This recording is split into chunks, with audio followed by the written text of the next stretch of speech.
Hey, what's up? Should you buy the iPhone 14 Pro Max in 2025? And is it still worth it? If you want to find out, drop a like down below, subscribe to the channel, let's get started.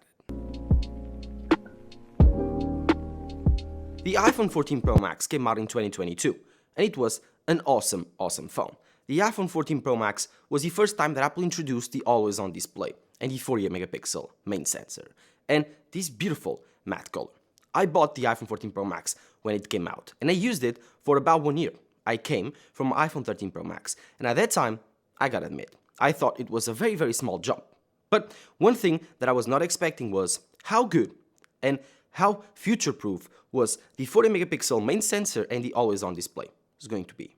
So yes, after 2 years, I would say 2 years and a half, the iPhone 14 Pro Max has actually proved itself to be a great option for those that want a very good iPhone. They don't care about the lightning port, they want 120 Hz, they want the premium build and feeling in the hand, and they want that amazing 48 megapixel main sensor to take beautiful shots. This sensor was bigger, this sensor was creamier, this sensor was much better. And of course, came with it, the 40 megapixel main sensor, came with the 2x optical zoom. With the 3x telephoto, the 0.5x ultra-wide, this became a low-light monster as well as a very versatile camera. So, the iPhone 14 Pro Max had a lot going for it. The only thing that I thought at that time that was not the best was the battery life. And yes, the battery life kind of disappointed me. As for the always-on display, I was a bit disappointed at first. I turned it off for a few months, but now I cannot live without it on my 16 Pro Max. So, with time, Apple proved me wrong, and now I love always-on displays. One thing that I remember from back then was that this was the first iPhone to feature the dynamic island. And at the beginning, at least in the first year of use, you couldn't get that much out of it. The developers did not create that much out of it, and they did not create an ecosystem that was worth using dynamic island for. And at that time, I said it was a gimmick. I completely remember reviewing this phone and saying that the iPhone 14 Pro Max was a complete gimmick because it had a gimmick of an always-on display, and it had a gimmick of dynamic island, and it had a gimmick of a 40 megapixel main sensor. But with time, that proved me wrong, and it was actually a very solid upgrade over the 13 Pro Max, if you love the camera and if you value these little things. Of course, the 14 Pro Max is not for everyone, but in 2025, it has came down in price enough for me to question, should you buy it, should you use it, or should you upgrade? Yes, I've done a video comparing the iPhone 14 Pro Max to the iPhone 16e, if you want to find out, because they cost pretty much the same in 2025. If you can buy an iPhone 14 Pro Max, you can buy an iPhone 16e. So, which iPhone should you buy? Well, go check out that video for the full report on that, but spoiler alert, I think you should buy the 14 Pro Max. But here's the thing, let's review this phone in 2025, and let's say why I think it's still a great option. First of all, the design. The iPhone 14 Pro Max is still very premium and still looks like the most recent iPhones. It still has the triple camera system in the back, still has the flat side look, it still has that premium material look and feel in the hand. Yes, it's a bit heavier and it's a bit bulkier than most recent iPhones. This iPhone has stainless steel and not titanium, and so it feels a bit heavier, a bit heftier in the hand. And yes, stainless steel gets a bit dirtier than your usual titanium iPhone. Yeah, I have an iPhone 16 Pro Max right here in my pocket, and you can definitely tell, whenever looking at it, that the titanium sides and the stainless steel sides are a bit different. Titanium is a bit cleaner, and it just feels lighter in the hand. If you hold them together, you will feel the difference in weight and heft. This phone is bigger, has a bigger display, has smaller bezels, has bigger cameras, and even so, with a bigger battery, is lighter than this phone. And that's the difference, because this phone is still very premium, but you can definitely tell this is a big boy. As for the colors, I love these black colors, and for real, this has been the best black that Apple has ever made. This was better even than the black on the 15 Pro Max. This is the matte black, obviously, and better than the iPhone 16 Pro Max's black. I think this was the best one. It was matte, it was beautiful, and I used it for 1 year, and I loved it. They also had this weird purple, which I thought it was not that great, and they also had, if I remember, white and gold, or no gold. I don't think, but I don't think they had gold. No, they did have gold. It was beautiful also. But I think that this matte black was the best. As for the other things, it's still a premium iPhone. In terms of 2 years later, durability issues, none. I had some spikes, and that's something that I noticed with stainless steel iPhones. I have some spikes on the sides of the stainless steel. So little nudges and nodges that you notice, like little points, white points on the stainless steel that came from use without the case. Some sand, dust, probably that. While the titanium iPhone, even with the 15 Pro Max, but especially with the 16 Pro Max, I have none. I have some scratches, but from dropping these on the street, on rock ground, while this one, nothing. Like, the difference in durability is astonishing, while the stainless steel gets a bit more nudges and fingerprints than the titanium. Other than that, super durable, the display is still brand new, the cameras are still brand new, so everything else is still awesome. One thing that I don't like about this hardware though is the lightning port, and that's something that you need to live with. I've talked about that in my other video when compared it to the iPhone 16e, and it's true, you have the lightning port. And the lightning port is something that you cannot avoid. It's dead. Apple has removed it from every single iPhone, and now you need to wonder, is the lightning port a deal breaker for me? Because if it is a deal breaker, then you shouldn't buy the iPhone 14 Pro Max. You shouldn't watch the rest of this video, because if you don't want a lightning port, well, you're screwed, because the iPhone 14 Pro Max is the last iPhone to have the lightning port.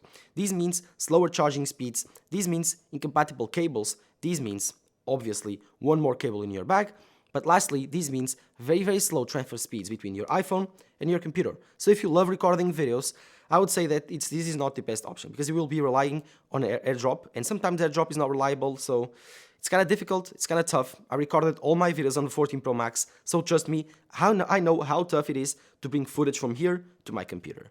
So yes, having USB-C for me was great, was awesome, was life-changing, but still, if you love your iPhone, if you don't use your iPhone for professional settings, if you just take photos, social media, and you just charge your iPhone via your cable, or even via MagSafe, which it has, then in that case, yeah, don't be afraid of Lightning port. In a few years, it will be completely outdated. Right now, you still have some Lightning AirPods, some Lightning cables around. And if you don't care about it, buy the 14 Pro Max. It shouldn't be a big issue for you. As for these speakers, this is still top notch. This is still like 95% as good as the most recent iPhones. They are loud, they are clear, they are amazing. You can watch movies, videos, they are stereo sound. They sound incredible, and I love these speakers. And I cannot notice the biggest difference between the 16 Pro Max and the 14 Pro Max. They're a bit louder, but Apple hasn't focused on the speakers lately. The microphone system is also incredible. Oh, this does not have the microphone system that the 16 Pro Max recently added, which can enable you to record and differentiate audio between the background, the subject, on the camera app. But that's something that's very, very small with the 14 Pro Max. If you love recording video, and if you want to record movies, videos with your iPhone, I would say that buying always the most recent iPhone will give you always the most recent technologies. But this can record ProRes, these cannot record log footage, something that might annoy you, but other than that, this has incredible video capabilities. As for the buttons, they are very premium, 2 years, they are still very clicky, they are still very durable, still on place, they are made of stainless steel, so no issues there. The speakers, again, great. The speaker on the top has not failed me. One thing that I've noticed that right now in 2025, I wish that I had, but it does not have, is the action button, or even an actionable button, camera control, whatever you want. This has the mute switch, the old mute switch, so the old clicky button. It's kind of satisfactory, like, to use it, but it's simple. It's a simple thing to use. If you love it, you love it.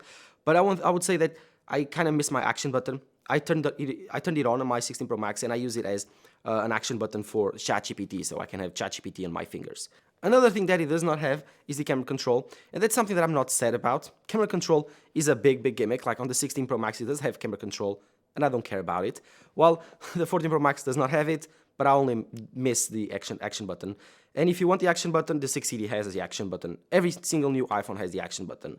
While the camera control, kind of a gimmick, if you ask me. And talking about gimmicks, this does not have any type of AI capabilities. No, this iPhone features the A16 chip, so there's no AI capabilities available for this iPhone. Yeah, I know, not having AI kinda sucks. Apple Intelligence, who would want to have Apple Intelligence, am I right? No, I don't have it, you don't have it in EU, and it's still a very, very big gimmick. So I'm not worried that I don't have Apple Intelligence on the iPhone 14 Pro Max, and you won't have it in the future, because it has the A16 chip. As for the rest, in terms of speed, usability, everyday use, you won't notice the difference between the A16 here and the A18 Pro on my iPhone 16 Pro Max. So I would say that don't worry about performance, don't worry about usability. iOS is so optimized that you will run just fine on the iPhone 14 Pro Max, and you will have 5 to 6 years of support. So no issues with the chip, no issues with the battery life. It was not the best when it came out, but it's still a one-day iPhone, so no issues there. Again, the 14 Pro Max, not the 14 Pro. One thing that you need to consider though is the fact that if you are buying this iPhone in 2025, you need to think about battery degradation and battery health. So whenever you buy an iPhone, always check your battery health, go into settings, battery health, and check it before you buy it. Again, very important, only buy iPhones, I would say, used 85% upwards. Because then you will need to switch up the battery, and that's $100 of a cost you don't want to have on a used iPhone. So always buy iPhones with brand new batteries with no issues, and always check if the battery is original, so it's from Apple. Go into settings and it will tell if you have any problems with it. And yes, this is everything that you need to take care in terms of durability, hardware on the iPhone 14 Pro Max before you buy it. The displays and cameras are always the most important part about a phone, and the 14 Pro Max does not disappoint. This has a 120Hz OLED display with the always-on technology and a dynamic island. This is simply the same display that you have on your iPhone 15 Pro Max and 16 Pro Max, with a bit bigger bezels. So, if you love those iPhones, you will love this iPhone's display. It's incredible, it's gorgeous, the colors are awesome, and they are truly, truly incredible. One thing that this display does not have when compared to the other iPhones is size. Yes, this is a bit smaller than the iPhone 16 Pro Max. This has a 6.7-inch display, while the 16 Pro Max has a 6.9. That's it. That's the difference. Other than that, still has dynamic island, still has the always-on technology. It's a bit less bright. I think it's 1500 nits, while the other displays are 2000 nits. Who cares? Other than that, great. Awesome. Awesome display. This display is still like top 95% of the displays in the world, so it's still an awesome, awesome option.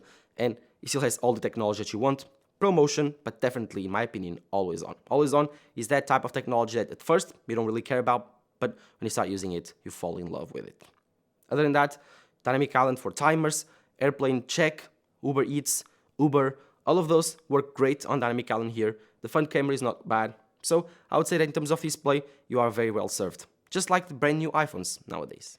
And of course the cameras, well, what I gotta say, the cameras here are great. This is a triple camera system, 40 megapixel main sensor, 12 megapixel telephoto, 12 megapixel ultra-wide camera. Ultra-wide is not bad, it works. In nighttime, you can notice that the newer iPhones have better ultra-wides, but it's still on par with the iPhone 15 Pro Max. The 16 Pro Max took a jump from these ones, the 15 and the 14, because it had a 40 megapixel sensor on the ultra-wide, but this 12 megapixel is not bad. Daylight takes good photos, even on dusk to nighttime takes average photos, while the 3x telephoto, it's not bad also, takes great photos, especially on golden hour. You can take beautiful shots, and I really love the 70mm telephoto look. Like, this is different than the iPhone 15 Pro Max or the 16 Pro Max 5x telephoto look. This is the last Pro Max iPhone to have that optical 3x telephoto look, and I love it. Love it. I think it's different. It's great. I wish that I had this option and then the 5x option, so a 4-camera system. I would love to have that, but I love this telephoto. It's a great telephoto, and I used it a lot when I had the iPhone 14 Pro Max. I think this was the iPhone that I took the most amount of photos on. I think I had like 10,000 photos or 15,000 photos taken on this iPhone.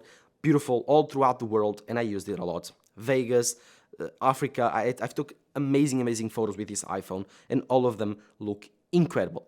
I completely fall in love with this camera system. For the first time on an iPhone ever, I thought that I could replace my mirrorless camera sometimes with an iPhone, and I was super excited to do so. Again, this telephoto system, the ultra-wide system, but mainly that main sensor, that main 40 megapixel main sensor, made me realize maybe we are reaching a point where iPhones can replace mirrorless cameras. I've taken incredible photos of flowers at nighttime with low light, and I thought, whoa, these are better than with my camera because of the algorithm, of the AI. And so, oh my God, I'm so baffled by how Apple has evolved the camera systems. And the iPhone 14 Pro Max was the first iPhone that made me realize that. So in 2025, if you buy this iPhone, trust me, you will love this camera system. It's great for social media. It's great to create content. The video that comes out of it, it's incredible. You have cinematic mode, you have ProRes, you don't have log, but most people don't need log. And yeah, it's incredible. The photos, the 40 megapixel main sensor, how sharp it is. You can take raw photos, the first time that you can take raw max photos on your iPhone.